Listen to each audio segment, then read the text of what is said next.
우리가 다른 성격이 두 개가 이렇게 갈라져 나가는데 이 사람들이 전부 소수민족이에요. 이 사람들은 뭘 깨달았는 거니? 소수민족 약소 국가가 살아가는 방법은 뭐냐? 자유통상입니다.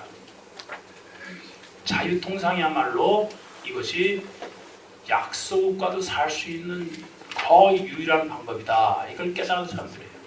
그래서 최근에 내려오면은 얼마 전에 작고했지만 시카고 대학의 이 자유주의 경제학의 대부였던 후리드만 교수가 그랬어요. 이 소수민족의 경제학자들이 이 원리를 깨닫지 못하고 이상한 논리로 이렇게 학생들을 가르치고 글을 쓰는 거 보면 참 한탄스럽다. 소수민족이야말로 자유통상, 그러니까 물건을 만들어서 여러 나라에다 팔고 여러 나라로부터 또 물건을 사들이고 여러 나라하고 친구가 되는 것이야말로 소수민족이 살 수 있는 약소국가 살 수 있는 유일한 방법이다. 제가 알기로는 청나라의 건용제 때 영국에서 그 대표를 보냈어요. 그래서 건용제가 이렇게 원하는 게 뭐요? 그랬더니 우리 영국은 당신들하고 청나라하고 교역을 원합니다. 그랬더니 건용제가 뭐랬는 거니? 우리는 대국이고 모든 물산이 우리 중국에서 나오기 때문에 우리는 교육이 필요 없어. 결과는 망했습니다. 아무리 큰 나라도 교육을 하지 않으면 망할 수밖에 없다는 이 평범한 진리를 이 조그마한 일화가 가르쳐주고 있는 게 뭐겠습니까?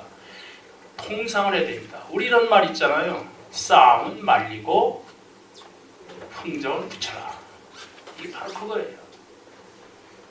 근데 칸트가 뭐랬는 거니? 제가 조금 이따 자세히 좀 소개해드리겠지만 여러분 가운데 벌써 칸트의 철학을 아시는 분도 계시지만 칸트가 중요한 말을 했어요.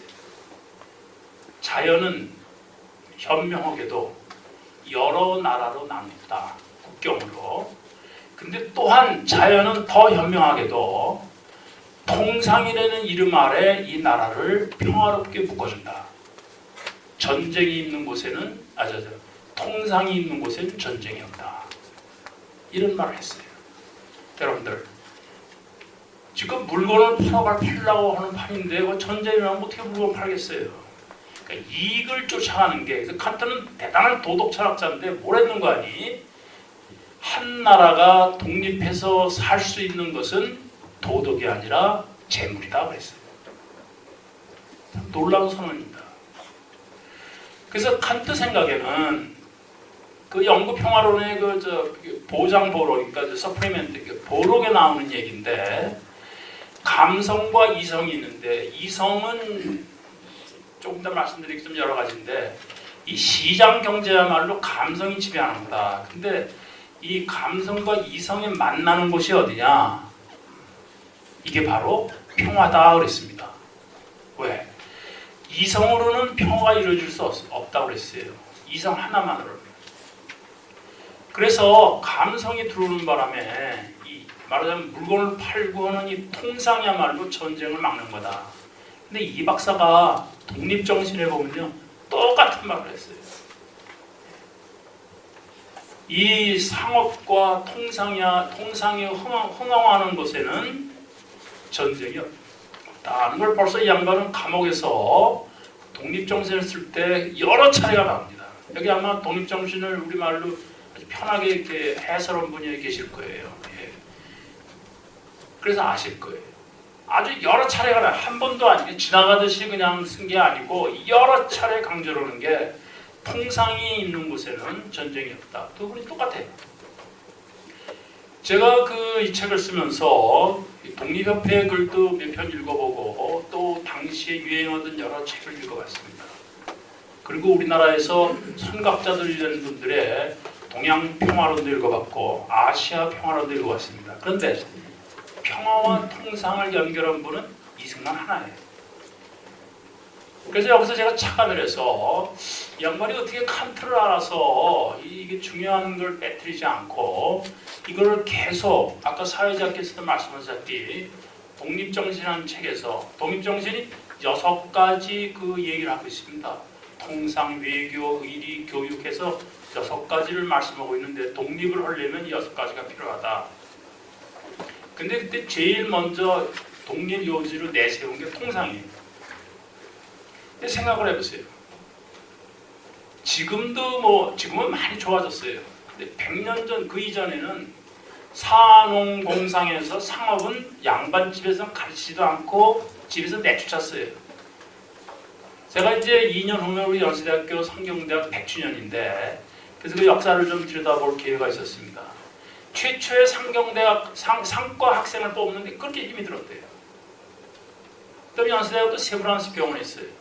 학생을 뽑는데 양반집 자제가 어떻게 병자의 몸을 만지느냐. 그게 안 되는 거예요. 그러니까 의쪽도 양반집 자제가 안 가고 상도 안 가는 겁니다. 그리고 양반은 우리 다 이제 흔한 얘기로 한시켜서 정부도 치게 하고 한시켜서 운동하고 그런 때예요. 근데 이 박사는 모르는 거 아니 상업과 통상이야말로 굉장히 중요한 거다. 이게 중요한 게 그냥 헛소리가 아니고 구체적으로 얘기합니다. 상업으로 하면 재물을 모은다. 여기까지는 다 비슷해요. 독립회에서도 우리나라가 자강을 하려면 돈이 필요한데 그 돈을 얻는 방법이 상업이다. 여기까지는 다 비슷합니다. 근데 거기서 한 걸음 더 나가서 통상이야말로 작은 나라가 살 수 있고 평화를 이룬다 하는 것은 제가 보기에는 이 박사 혼자 그걸 깨우치는 사람 같습니다. 그러면은 한 120년 전으로 돌아가 보죠. 제국주의가 우리나라에 오는 거예요. 지금도 우리 지금 배란간의 국제 정세가 바뀌어서 뭐 중국이 저렇게 나오고 일본이 저러고 미국이 저러니까 지금 도대체가 이 배란간에 어떻게 가는지 지금 우왕좌왕하고 있지 않습니까? 그런데 그 한말 때를 한번 상상을 해보세요. 그럼 우리 선각자들께서 취한 방법이 제가 보기엔 한 3개인 것 같아요. 분에 못 이겨서 자살합니다. 민요한 공원 그런 분은 그래도 많은 사람에게 영감을 주는 자살을 했죠. 그러나 저 시골의 이름 모를 선비들로부터 그 다음에 책임감을 느끼는 더 대선비에게까지 자살도 많이 했어요. 나라가 걱정이 돼서. 첫째 방법이에요. 두 번째 방법이 뭔가 하니 그냥 의분에 못 이겨서 칼이나 총 들고 나가는 방법이에요. 근데 그게 옛날에 임진왜란 때는 한번 이게 경험한 거예요. 그래서 이게 효과가 있구나. 그래서 가등청정이나 뭐 이런 사람들 다 무찔렀다. 우리 의병. 그리고 이건 그냥 분에 못 이기고 감정에 폭받쳐서 도칼이라 들고 나오던가 옛날 호랑이 잡는 구식 총을 들고 나오던가 뭐 이런 방법이 있었을 거예요. 그리고 또 한 방법은 뭐겠어요? 길게 보고 젊은이들 교육시키는 거예요. 다 훌륭하죠. 다 우국충정에서 우러나오고 요즘 말로는 최고의 훈장을 줘도 모자라는 그런 아주 훌륭한 그 방법입니다. 이 박사는 공부를 했어요. 도대체 우리나라가 어쩌다 이렇게 됐냐? 그리고 여기서 벗어나려면 어떻게 되느냐를 공부를 철저히 한 사람입니다. 그리고 공부에 너무 자만심을 그 결과에 대해서 너무너무 뛰어난 결과를 얻었기 때문에 그 자만심으로 오히려 사람들이 기피하고 적을 많이 만들었다고 저는 생각합니다.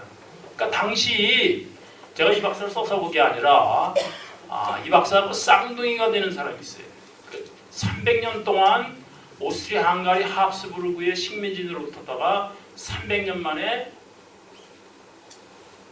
이 외교 필설로 독립시킨 프라하 대학 교수 토마스 걸리그 마사릭이라는 사람이 있습니다.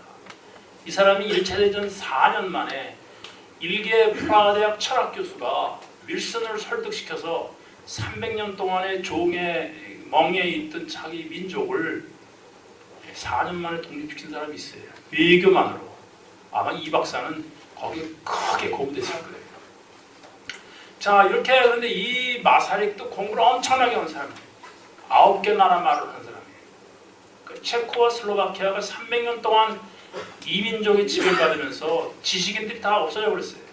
특히 슬로바키아는 완전히 씨를 맞았어요. 그래서 고등교육이라는 게 다 없어지고 이 나라를 위하는 열정이라든가 조금이라도 의식 있는 사람이 전부 씨가 말렸습니다. 근데 마사지는 생애가 참 특이한 사람인데 결론적으로 말씀드리면 모든 이 활자로 된 건 다 읽는 사람이에요. 허락하는 나라. 9개의 나라니까 아주 특이한 사람입니다. 그래서 이 마사릭이라는 사람도 독립을 하려면 세계 사정도 알아야 되고 우리 흔히 손자정법에 보면 우리 흔히 말로 적도 알아야 된다. 나도 알고 적도 알아야 백전백성은 다르지 않습니까? 그러니까 마사릭도 똑같은 그런 방법으로 적부터 알고 나도 알고 그래서 윌슨을 설득해서 성공은 아주 희귀하게 있습니다. 이 박사도 여러 가지 방법이 있는데 이 양반 자살도 하지 않고 의병에 휩쓸리지도 않고 또 교육은 길게 나가봤지만 그러나 뭘 본인이 남을 젊은 사람들을 교육시키기 전에 자기가 먼저 교육을 받은 사람이에요. 그래서 이 양반의 글범이 이래요. 의병이라 하면 그 뜻은 하늘을 찌르고 그 의기 충정은 높이 살만하나 그 결과가 뭐겠느냐. 우리 인구가 2천만도 안 되고 젊은이로 말하면 그거의 반도 안 되는 이 조그만 이 자원을 그렇게 헛되이 있으면은 말리 같은 장례를 어떻게 하려고 그렇게 함부로 이렇게 허비하느냐 이런 글이 나옵니다. 그러면서 분함과 원통함을 이기면서 상대방을 이기려면 경우에 바른 것을 알아야 된다. 그래서 먼저 공부한 사람이에요. 그래서 가서 우리 다 알다시피 그 조지 워싱턴에서 학사를 하고 그 다음에 하버드에 가서 석사를 하고 드디어는 프린스턴에 가서 박사를 하는데 5년밖에 안 걸렸습니다. 뭐 이거 가지고 또 시비하는 사람도 있어요. 근데 그 박사학위 그 논문을 결과물로 보면은 그 학위 논문이 이 양반의 지적 수준을 가르쳐 줍니다. 그래서 일단 이 이승만 박사의 지적 수준이 당시에는 그 두 가지로 본인을 세계적인 수준에 올려놓는 목표로 삼았고, 둘째는 그 지적 수준으로 조국의 독립 방향을 정하는데 크게 기여를 했다 이렇게 생각합니다. 이 양반이 그냥 외교 독립을 주장한 사람이 아니에요. 우리가 무장 독립도 상당히 소중하죠. 무장 독립도 소중한데 이 양반은 외교 독립을 하게 무장 독립도 중요하다고 이 양반이 깨달았어요. 그러나 우선순위를 두려면 어디다 둬야 되느냐? 외교 독립에다 우리 다 알다시피 뒀는데 그게 그냥 막연히 생각해서 한 게 아니고 탄탄한 그 논리로서 외교 독립을 주장한 분입니다. 그래서 제가 보기엔 다른 독립지사들도 대단히 훌륭하고 정말 그 풍찬 모습으로 어려움을 겪으면서도 지저를 굽히지 않은 훌륭한 우리들의 선각자들께서 계시지만 이 박사만큼 지적인 수준까지 올라가서 자기가 도달한 그 세계적인 수준의 지적 수준 하에서 외교 독립을 선택한 사람은 제가 보기엔 전 세계적으로도 드물고 우리 독립사 가운데서도 아주 독보적인 그런 존재가 됐다고 그렇게 말씀드릴 수가 있습니다. 제가 그럼 간단하게 칸트의 영구평안을 먼저 말씀드리고 이 박사가 어떻게 이 생각과 일치하는가를 말씀드리겠습니다. 칸트는 1795년에 영구평화론이라는 조그만 소책자를 썼습니다.